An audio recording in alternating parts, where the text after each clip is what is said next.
नमस्कार दोस्तों, स्वागत है आपका आपके channel talks on cooking oil by PK पे। तो जैसा कि मैं पीछे 2 दिन नहीं था तो मैं वीडियो नहीं बना पाया, लेकिन मैंने व्हाट्सएप पे डेली रेट्स अपडेट कर दिए थे जो भी स्पॉट प्राइसेस आ रहे थे। तो चलते हैं आज की वीडियो पे, देखते हैं क्या है मार्केट आउटलुक। तो जैसा कि आप जानते हैं, पहले हम ग्लोबल ऑयल प्राइसेस डिस्कस करते हैं। तो आप जो ये केएलसी को देखेंगे तो 3713 अब 3600 की रेंज में चल रही है। आज सुबह 40-50 प्लस थी, अभी 7-8 प्लस देखा था मैंने तो 10-15 मिनट पहले। तो अब 3601 से 3613 के चल रहा है। सी बॉट भी अपना 55 की रेंज में आ गया, जो 60-65 चल रहा था। ये दिसंबर का हम बात कर रहे हैं, तो हम 29 तारीख की बात करें 55.83 और 55.97 पीछे एक हफ्ते से इसी रेंज में 55 के रेंज में घूम रहा है। बीच में 1-2 दिन के लिए मार्केट तेज हुआ था, फिर वापस वहीं पर आ गया था। तो 56 के आप कह सकते हैं 1 प्लस 1 माइनस, और हमारे जो बेसिस पॉइंट है वो 1650 के आसपास ही चल रहे हैं। अब बात करते हैं कि CNF में क्या कोटिंग आ रही है। तो आज थोड़ा सा केएलसी प्लस थी जैसे सुबह, तो $5 आज बढ़ा के बोले जा रहे थे। जो हमारे फ्राइडे सैटरडे को कोटिंग हुई थी उस हिसाब से सैटरडे को थोड़ा सा हमने $855 में सब जगह काम भी हुआ था CPO के अंदर, और बाकी किसी चीज़ में काम नहीं हुआ है। तो $850-860 अब CPO बोला जा रहा है। 965 डिगम सोया बोला जा रहा है। 900 रुपये सनफ्लावर है। डिगम सोया का कोई बाहर से काम नहीं हो रहा है, सारा इंटरनल। अब इंडिया की प्रोडक्शन, इंडिया के अराइवल्स काफ़ी ज़्यादा बढ़ गए हैं, तो डिगम सोया में सब इंटरनली भी काम हो रहे हैं इंडिया के अंदर ही। अब बात करते हैं कि स्पॉट प्राइसेस क्या है। तो स्पॉट में मस्टर्ड में 102 रुपये, सोया रिफाइंड हमारा 86.5, 50 पैसे बढ़ा के बोला जा रहा है फ्राइडे के रेट से। और फ्राइडे के रेट से हमारा 1.5 रुपये बढ़ा हुआ है, सैटरडे से 50 पैसे बढ़ा हुआ है। RBD भी हमारा 60 पैसे बढ़ा के बोला जा रहा है सैटरडे से। और फ्राइडे से हम बात करें तो 1 रुपये 30 पैसे बढ़ा हुआ है। सन ऑयल हमारा नियर अबाउट 60-70 पैसे बढ़ा हुआ है। कॉटन के अंदर भी 50 पैसे बढ़ा के बोले जा रहे हैं। 85 में है, ये 86.2 है। राइस ब्रान 84 है। ग्राउंडनट 165 कोटिंग हो रही है। और मस्टर्ड का सेलर 5775 का है, 12 5750 और 5760 मैंने लिया है। तो मस्टर्ड के अंदर थोड़ा सा जो कॉटन केक का रेट है उसके अंदर थोड़ा डाउनफॉल आया है। उसकी वजह से सीड के अंदर थोड़ी बाइंग कमज़ोर हो गई, क्योंकि ऑयल का रेट अपना उस हिसाब से नहीं बढ़ रहा है। अब बात करते हैं पीछे से हमारी इंपोर्ट कॉस्ट क्या आ रही है। तो आज हमारी जो कोटिंग हो रही है 860 की हो रही है, वो हमारी 3510 के हिसाब से कोटिंग आ रही है। 80 रुपये 80 पैसे कोट किया जा रहा है। और पीछे का रेट और हमारा इंडिया मार्केट का रेट नियर अबाउट सेम आ गया है।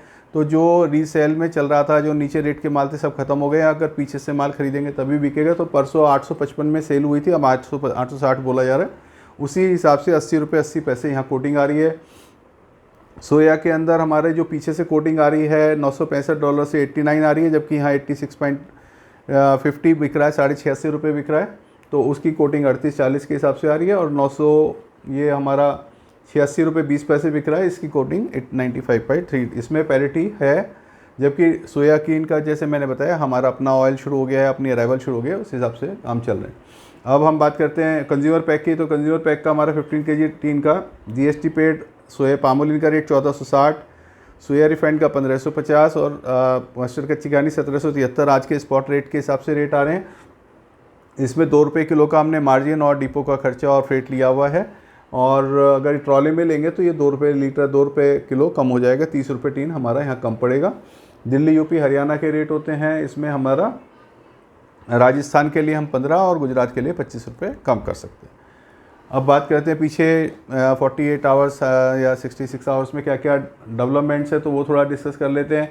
एक तो सोयाबीन की आज अराइवल काफ़ी ज़्यादा है, 7.5 लाख बोरी है, एवर हाईएस्ट बोरी इस सीज़न की पहुंच गई है।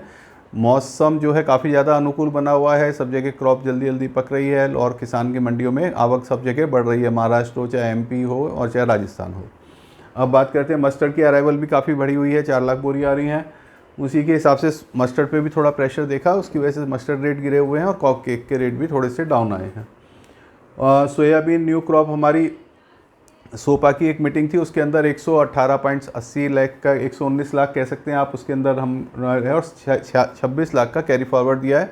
तो नियर अबाउट क्रॉप हमारी लास्ट ईयर के बराबर ही है। और अगर हम कैरी फॉरवर्ड जोड़ें तो क्रॉप हमारी ज़्यादा ही बैठ रही है लास्ट ईयर के वाले। USG का डाटा हमारा 12 अक्टूबर को आएगा, तो उसके बाद हम थोड़ा सा आगे का सर्टेन कर पाएंगे कि USG कितना क्रॉप ऑल ओवर वर्ल्ड में घटा रही है, कितनी शॉर्टेज आ रही है या प्लस आ रहा है। तो हम 12 तारीख को उसको डिस्कस कर पाएंगे, 12 तारीख को वो रिलीज़ होगा। ऐसे ही एक MPOC का डाटा होगा, वो 11 तारीख को रिलीज होगा, लेकिन MPOB की एक डाटा आई है जो कि मलेशिया पाम ऑयल बोर्ड है, उन्होंने दिया है कि हमारा इस महीने 18.7 लाख टन माल, मतलब 18.7 लाख टन माल हमारे यहाँ पे पैदा हुआ है इस महीने, जो है एवर हाईएस्ट इस साल का सबसे ज़्यादा प्रोडक्शन इसी महीने हुआ है सितंबर के अंदर। क्रूड ऑयल का अंदर जो है थोड़ा सा जंप आया है, वहाँ पे जो इज़राइल की और हमाम का जो कॉन्फ्लिक्ट चल रहा है, इज़राइल वालों हमाम ने कुछ हमास है, सॉरी हमाम नहीं है, हमास वालों ने कुछ इज़राइल के ऊपर जो हमला बोला था, तो उसके ऊपर वहाँ से जो सप्लाई लाइन है क्रूड ऑयल की डिस्टर्ब हो गई है। क्रूड ऑयल है हमारा 94 के बाद 82 तक आ गया था घट घट के, अब दोबारा से 85-86 चला गया है। और ये मैं बताना चाह रहा था कि जैसे लास्ट ईयर में क्रॉप के हमारे रेट ज़्यादा थे, ऑयल सीड के रेट ज़्यादा थे, ऑयल के प्राइस ज़्यादा थे, तो सभी कंट्रीज़ के अंदर जिसमें जहाँ पर भी जिस फार्मर्स को ऑयल सीड में पैरिटी लगी उन रेटों के हिसाब से तो ऑयल की प्रोडक्शन सब जगह ज़्यादा हुई है। तो जहाँ जहाँ छोटी छोटी कंट्रीज़ भी हैं वहाँ पे ऑयल की प्रोडक्शन ज़्यादा हुई, तो जो सप्लाईज़ पे हमारा जो प्रेशर आया हुआ है कि डिमांड नहीं आ रही है या सब जगह स्टॉक्स जो प्रोड्यूसिंग कंट्री है बढ़ रहे हैं, तो वो उसका कारण ये भी है कि सब जगह अपनी ऑयल की खुद की सेल्फ सफिशिएंसी है। तो हमारा स्टॉक्स जो है जैसे हमारी कंजम्पशन कंट्री है, चाइना में भी स्टॉक बढ़ा हुआ है, इंडिया में भी बढ़ा हुआ है, ऐसे ही मलेशिया इंडोनेशिया में भी बढ़ा हुआ है, क्योंकि वहाँ वो सप्लायर कंट्री हैं और हम लोग बायर कंट्री हैं। तो सभी जगह कंट्रीज़ में स्टॉक्स की अवेलेबिलिटी काफ़ी ज़्यादा बनी हुई है।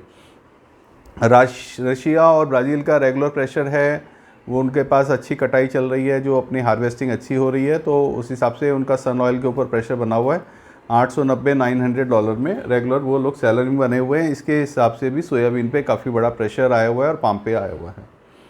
ब्राज़ील की सोयाबीन की थोड़ी सी जो है डिस्टर्बेंस सुना है कि वहाँ पे कुछ जगह पे बाढ़ आ गई, कुछ जगह पे बहुत ज़्यादा बारिश हो गई, कुछ जगह पे अभी भी बारिश नहीं हो रही, तो हीट बना हुआ है। जैसे इंडिया के अंदर पीछे चल रहा था कि हम बोले तो राजस्थान के अंदर, गुजरात के अंदर बारिश नहीं आ रही थी, जबकि MP और वगैरह में और उधर साउथ में काफ़ी ज़्यादा बारिश थी, तो वही पोजीशन है। तो कुछ स्विंग में अभी डिस्टर्बेंस है, जहाँ जहाँ पे बारिश हो गई है वहाँ स्विंग स्टार्ट हो गई है, जहाँ स्विंग ज़्यादा हो भी गई थी तो वहाँ पे भी बारिश ज़्यादा है, तो उसकी वजह से भी थोड़ा कंसर्न बना हुआ है। तो ब्राज़ील की पिक्चर हमारे को अगले 15 दिन में होगी, क्योंकि ब्राज़ील सबसे बड़ा प्रोड्यूसिंग कंट्री है सोयाबीन का, और उसको अगर उसकी प्रोडक्शन ज़्यादा रहती है तो हमको काफ़ी ज़्यादा जो है अवेलेबिलिटी और सप्लाई ब्राज़ील से मिलेगी। जैसे अब की बार भी 1560 लाख टन की उनकी प्रोडक्शन थी और अब की बार भी नेक्स्ट ईयर भी 1650 लाख टन सोयाबीन पैदा होने की रिपोर्ट आ रही है।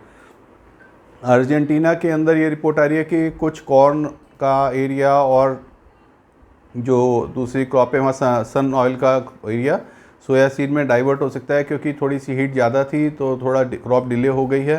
तो जो लोग फार्मर्स कॉर्न का और सन ऑयल का वहाँ पे सोइंग करते हैं वो भी सोयाबीन में शिफ्ट हो सकती है।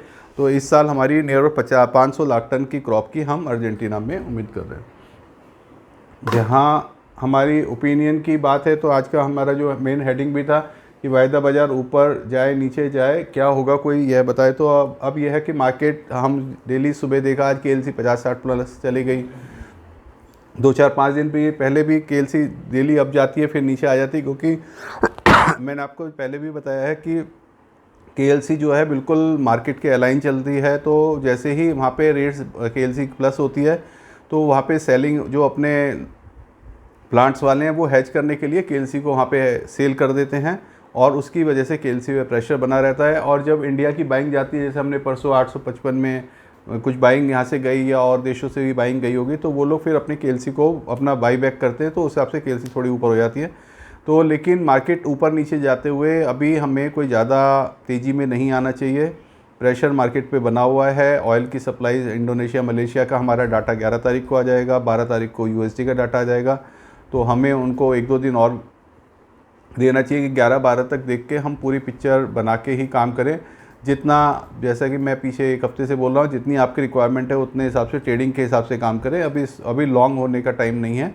लॉन्ग होने में चाहे 5-10 रुपये ज़्यादा ऊंचा लेना पड़ जाए, लेकिन नुकसान हुआ तो 40-50 रुपये तक का भी नुकसान हो सकता है। मार्केट अगर नहीं संभाल पाए, जिस हिसाब से पाम ऑयल का स्टॉक मलेशिया में अब की बार 24 लाख से टन से ऊपर आएगा, तो वो लोग काफ़ी अच्छे प्रेशर में आ सकते हैं और KLC में वो अपने आप को हेज कर सकते हैं वहाँ पे। तो उससे आपसे KLC डाउन आएगी, फिर इंडिया को नीचे रेट में माल मिल सकता है। तो उस टाइम पे हमें उस टाइम के लिए हमें अभी तैयार रहना चाहिए और अपने आप को थोड़ा सा कंट्रोल करके काम करें। ये साल तेज़ी का नहीं लग रहा है क्योंकि सब जगह ऑयल की सप्लाई ज़्यादा है। हमको रेट्स अपने इसलिए कम देखने हैं क्योंकि यहाँ पे ड्यूटी कम हुई। अगर यहाँ ड्यूटी कम ना हो तो यहाँ पे रेट 120 रुपये का होता, जो कि रेट बहुत ज़्यादा होता हमारे हिसाब से, जो हमारे एवरेज प्राइस पिछले सालों में रहते थे।